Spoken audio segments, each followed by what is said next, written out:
मनुष्य को याद रखने की बड़ी समस्या थी कि इन नक्षत्रों को, इन ग्रहों को याददाश्त में कैसे डाला जाए। दूसरा, एक मनोवृत्ति है मनुष्य की, हर चीज़ को अपनी सुविधा के हिसाब से गढ़ लेता था। वो अपने सारे संसार को अपने जैसा ही समझता था। उसने भगवान भी अपने जैसा गढ़ लिया। दुनिया का सबसे सुंदर मनुष्य भगवान है, दुनिया की सबसे सुंदर स्त्री देवी है, माता है। मनुष्य ने तारों पर नजर गड़ाई। इधर तो वो देखता था कि ये जानवर हैं, दृश्य साक्षात उसके सामने हैं, जंगल में हैं, कभी कभी घर में आ जाते हैं, और इधर तारे हैं। तो याददाश्त को पुख्ता करने के दृष्टिकोण से या उन्हें आकार देने के दृष्टिकोण से, ज्ञान को,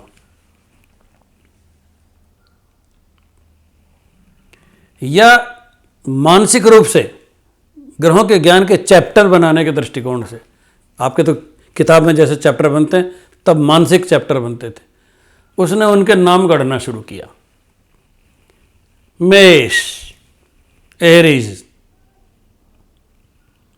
मेष राशि। जानते हैं कौन होता है मेढ़ा? जंगली मेढ़ा, भेड़ का हस्बैंड। भेड़ा जंगल में बहुत शक्तिशाली होता है, तब पालतू थोड़ी थे ऐसे, बहुत शक्तिशाली होता है। उसको अपने बल पर बड़ा गरूर होता है। भेड़े जी को जच जाए ना, अगर क्रोध आ जाए तो शेर को सीधे ही टक्कर मार दें, और शेर जी उनकी चपेट में अगर आ गए ना तो कल्याण हो जाएगा। और भेड़ा अगर चूक गया तो सिंह को आप जानते ही हैं, यहां पकड़ता है, 1 मिनट बंद रखता है मुंह और खत्म। फिर चाहे हाथी हो, चाहे गेंडा हो, चाहे मेढ़ा हो। सिंह बहुत चतुर है, उसको पता है ये कैरोटिड है जो खून ले जाती है ब्रेन में। इसको अगर पकड़ लिया, ये मर्म स्थान है व्यक्ति का। आगे हम आपको वास्तुशास्त्र में बताएंगे शरीर के मर्म स्थानों के बारे में। ये मर्म स्थान है जिसको 1 मिनट भी अगर सिंह ने मुंह में बंद रख लिया, दबा लिया, तो जीवन समाप्त हो जाता है शिकार का। खैर, उसको मेढ़े के चरित्र का पता लग गया कि मेढ़ा शक्तिशाली होता है, मेढ़ा आक्रामक होता है, मेढ़े को क्रोध आ जाए तो आक्रमण कर देता है, मेढ़ा तेज गति से चलता है, मेढ़ा सामने वाले के बलाबल की परवाह नहीं करता, मेढ़े की गति भी चपल होती है, शक्तिशाली भी होता है, कि कई बार मूर्खता कर बैठता है कि उसे परिणामों की चिंता भी नहीं रहती। मेढ़े को ये नहीं पता था कि तो युद्ध क्षेत्र में बिना ढाल के उतर गया है और कोई गलती हो गई तो मारा भी जाएगा। जब मेढ़े के चरित्र का अच्छी तरह से अवलोकन कर लिया मनुष्य ने,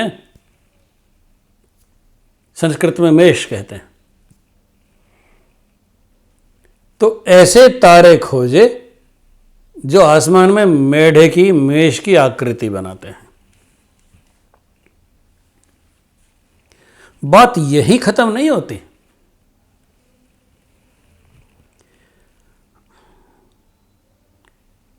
उन तारों में से चंद्रमा गुजरे और उन तारों का समन्वित प्रभाव चंद्रमा के माध्यम से मनुष्य तक आए, और उस प्रभाव का आकलन हम किसी न किसी माध्यम से कर सकें। यकीनन जनपत्रिका तो बहुत बहुत बहुत बाद में अस्तित्व में आई होगी। मेढ़े का रूप उसने पहले देख लिया। नहीं, क्रम यह हुआ, उसने एक निश्चित आकार देखा। उस आकार में जब चंद्रमा आते हैं तो एक निश्चित परिणाम आता है।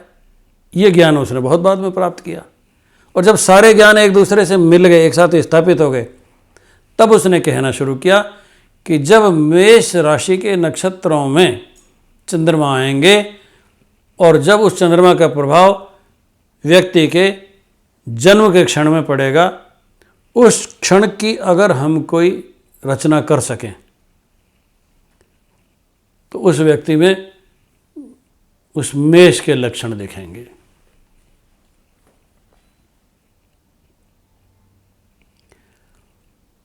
पर आसमान तो अनंत है, इधर मेष है, फिर वृष है, फिर मिथुन है, फिर कर्क है, सिंह है, कन्या है, तुला है, वृश्चिक है, धनु है, मकर है, कुंभ है, मीन है। अब आदमी की क्या होती है प्रवृत्ति कि एक सब्जी खा ली फिर दूसरी सब्जी पे जाता है, उस सब्जी का रहस्य खत्म हो गया तो तीसरी सब्जी पे जाता है, उसका रहस्य खत्म हो गया तो पापड़ भी आएगा। वो मेष से वृषभ राशि पर आ गया। वृषभ राशि नाम बाद में दिया, हाँ बैल जैसा दिखता था वो तारों का समूह, टॉरस। वृषभ का मतलब बैल।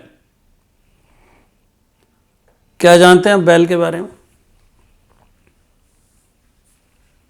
कल्पना करिए,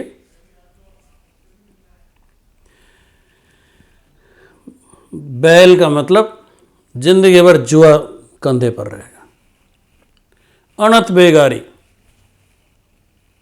बोझा ढोने के लिए ही बना है।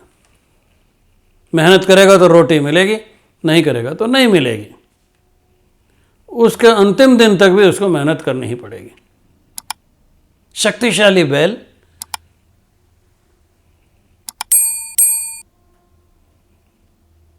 कर्तव्यनिष्ठ, आदर्शवादी, महान सेवक,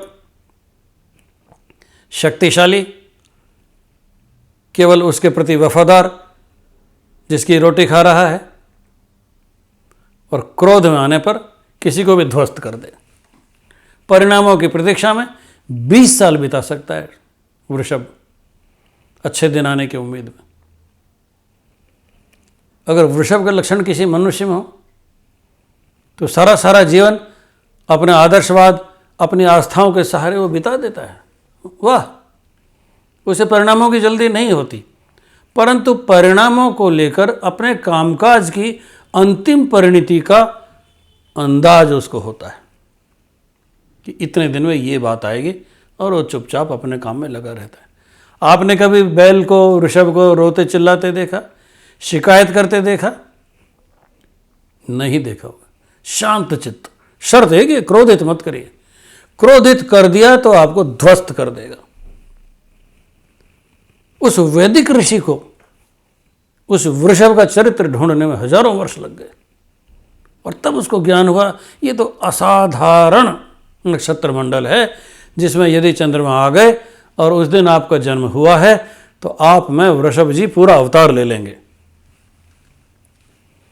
फिर आप के स्वभाव में, आपके चरित्र में, आपके कार्यकलापों में वृषभ ही प्रधान होगा।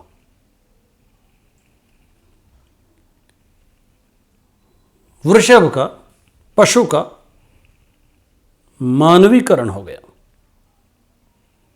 शरीर आपका मनुष्य का है, चरित्र में आपके वृषभ आ गए। वाह, कमाल है उनकी बुद्धि। और मेष वृषभ नाम इसलिए दिए कि मनुष्य को याद रह जाए। मनुष्य के सबसे निकट के साथी यही तो हैं, उसके आसपास जो हैं।